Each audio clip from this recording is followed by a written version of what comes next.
Buenos días, compañeros y licenciado.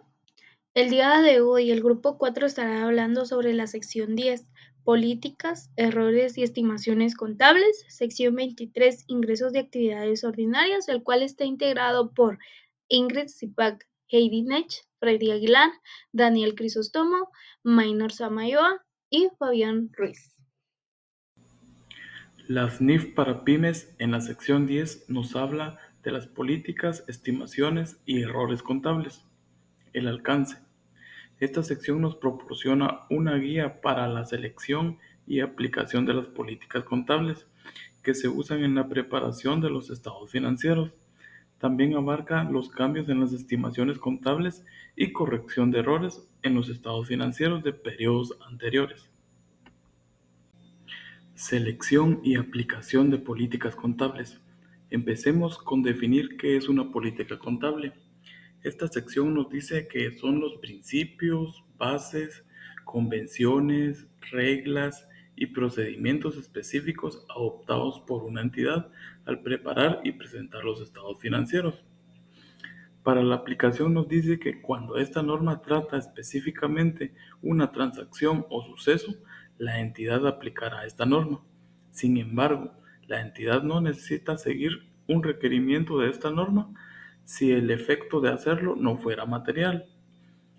Pero si esta norma no trata específicamente una transacción o suceso, pues la gerencia de una entidad utilizará su juicio para desarrollar y aplicar una política contable que dé lugar a información que sea relevante y fiable. Relevante para las necesidades de toma de decisiones económicas de los usuarios y fiable en el sentido de que los estados financieros representen fielmente la situación financiera, el rendimiento financiero y los flujos de efectivo de la entidad. Uniformidad de las políticas contables. Esta sección nos indica que la entidad seleccionará y aplicará sus políticas contables de manera uniforme para transacciones, otros sucesos y condiciones que sean similares, a menos de que esta norma requiera o permita específicamente establecer categorías de partidas para las cuales podría ser apropiado aplicar diferentes políticas. Si esta norma requiere o permite establecer esas categorías, se seleccionará una política contable adecuada y se aplicará de manera uniforme a cada categoría. Cambios en políticas contables. La norma nos dice que una entidad cambiará una política contable cuando es requerido por cambios a esta NID o dé lugar a que los estados financieros suministren información fiable y más relevante sobre los efectos de las transacciones. No constituye cambios en las políticas contables a la aplicación de una política contable para transacciones que difieren sustancialmente de los hechos ocurridos con anterioridad. Aplicación de una nueva política contable para transacciones o condiciones que no han ocurrido con anterioridad o que no son significativas. Un cambio en el modelo de costo cuando ya no está disponible una medida fiable del valor razonable. Aplicación de cambios en políticas contables. La norma nos dice que una entidad contabilizará un cambio de política contable procedente de un cambio en los requerimientos de esta NIF. O cuando una entidad haya elegido seguir la NIC 39 de instrumentos financieros. También cuando una entidad contabilizará cualquier otro cambio de política contable de forma retroactiva. Aplicación retroactiva.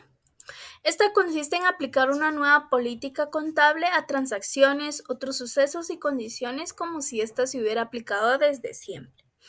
La norma nos dice que la entidad aplicará la nueva política contable a la información comparativa de los periodos anteriores desde la primera fecha que sea practicable. Cuando sea impracticable, la entidad deberá determinar los efectos en cada periodo específico de un cambio en una política contable sobre la información comparativa.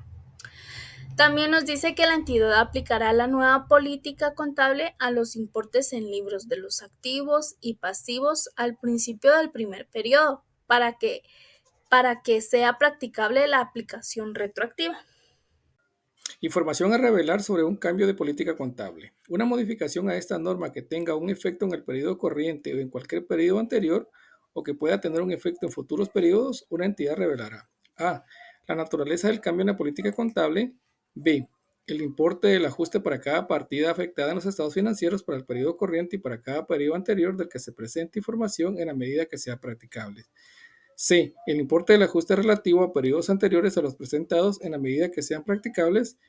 Y D. Una explicación si en caso de que la determinación de los importes a revelar de los párrafos B o C no sean practicables. Cambios en las estimaciones contables. Un cambio en una estimación contable es un ajuste al importe en libros de un activo o de un pasivo, o al importe del consumo periódico de un activo, que procede de la evaluación de la situación actual de los activos y pasivos, así como los beneficios futuros esperados y de las obligaciones asociadas con estos. Se dice que los cambios son el resultado de una nueva información o de nuevos acontecimientos que por lo tanto no son provenientes de errores. Para tener en cuenta estos cambios dice que se deben realizar de forma prospectiva y para esto la norma nos indica literal A que se debe realizar en el periodo del cambio si ésta afecta a un solo periodo, o B el periodo del cambio y periodos futuros si el cambio afecta a todos ellos.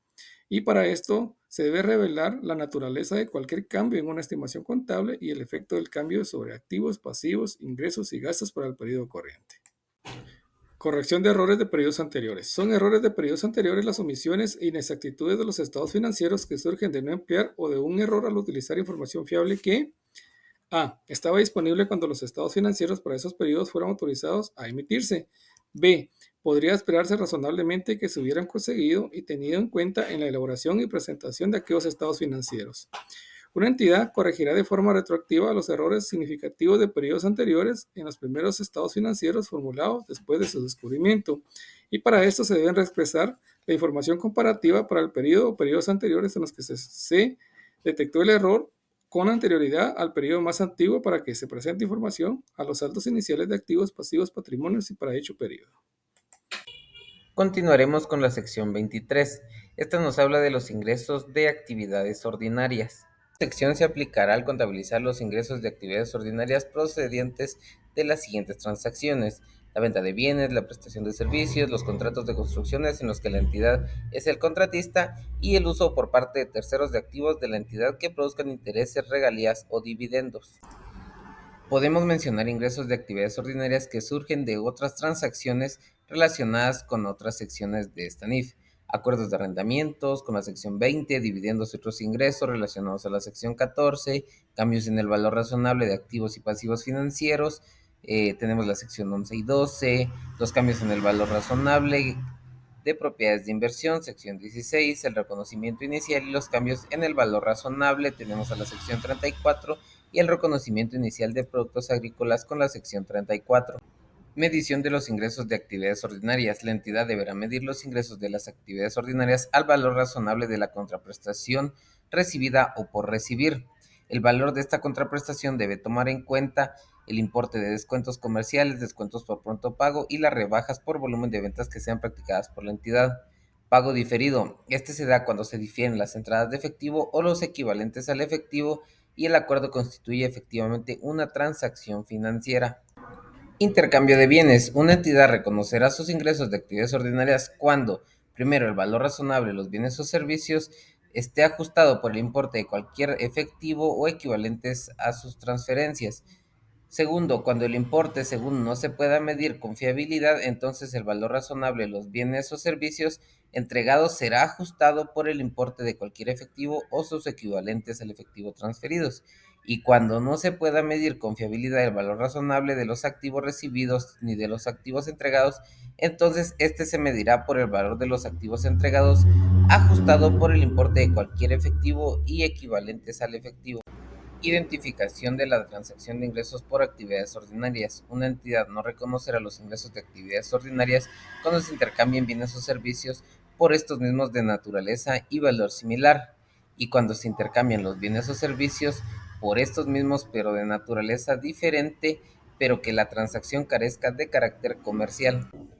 Venta de bienes. La sección 23 de la NIF para las pymes nos indica cuándo una entidad reconocerá ingresos de actividades ordinarias procedentes de la venta de bienes cuando se cumplan estas ciertas condiciones. Cuando la entidad haya transferido al comprador los riesgos y ventajas del bien, se podrá reconocer estos ingresos. Asimismo, cuando el importe de los ingresos de actividades ordinarias puedan medirse con fiabilidad y cuando los beneficios económicos que obtenga la entidad sean comprobables. Cuando una entidad aún conserva la obligación por funcionamiento insatisfactorio y cuando el cobro de los ingresos de actividades ordinarias procedentes de una venta esté condicionado a la venta por parte del comprador, la entidad no deberá reconocer estos ingresos de actividades ordinarias. Prestación de servicios. Cuando la transacción sea por prestación de servicios, la entidad deberá reconocer los ingresos de actividades ordinarias asociados con la transacción al final del periodo sobre el que se informa. Para esto, la transacción deberá cumplir con ciertas condiciones, que pueda medirse con fiabilidad el importe de los ingresos de actividades ordinarias, asimismo que la entidad reciba los beneficios económicos asociados con esta transacción, y también los costos incurridos en la transacción y los costos para complementarla, el grado de realización de la transacción puedan medirse con fiabilidad. La norma nos indica que cuando la transacción por prestación de servicios no pueda estimarse de manera fiable, la entidad reconocerá los ingresos de actividades ordinarias como un gasto, solo si se consideran recuperables. Contratos de construcción.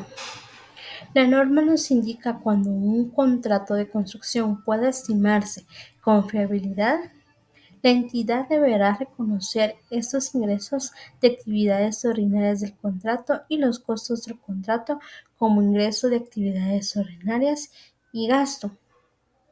También nos menciona del contrato que cubre varios activos, o cuando la construcción de cada activo deberá tratarse como un contrato de construcción por separado, solo si se haya presentado propuestas económicas separadas para cada activo, o también cuando esté sujeto a una negociación separada y el constructor y el cliente tienen la posibilidad de aceptar o rechazar la parte del contrato.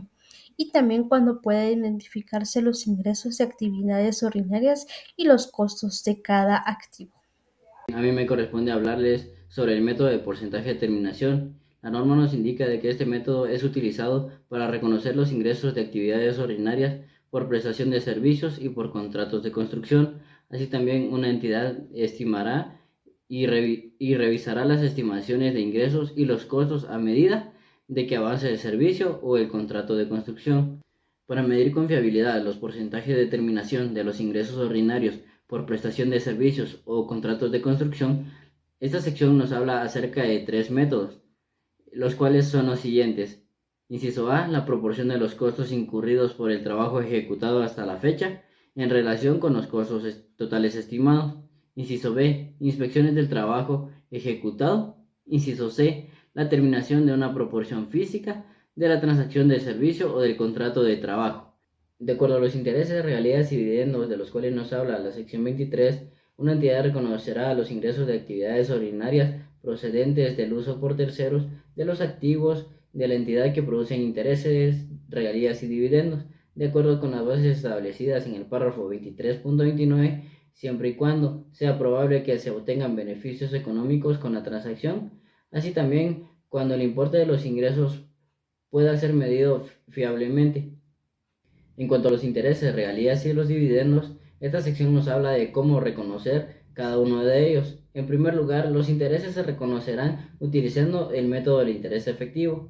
En cuanto a las regalías, se reconocerán utilizando la base de acumulación o devengo, y los dividendos se reconocerán cuando el accionista tenga el derecho a recibirlos. Debemos de considerar la información a revelar sobre los ingresos de actividades ordinarias. Esta sección nos hace referencia de que la entidad debe de revelar las políticas contables y el método de terminación utilizado, así como el importe de cada categoría de los ingresos de actividades ordinarias reconocidas durante el periodo, provenientes de los siguientes tipos de ingresos. venta de bienes, la prestación de servicios, intereses, regalías, dividendos, comisiones, subvenciones de gobierno y cualesquiera otros tipos de ingresos de actividades ordinarias significativas.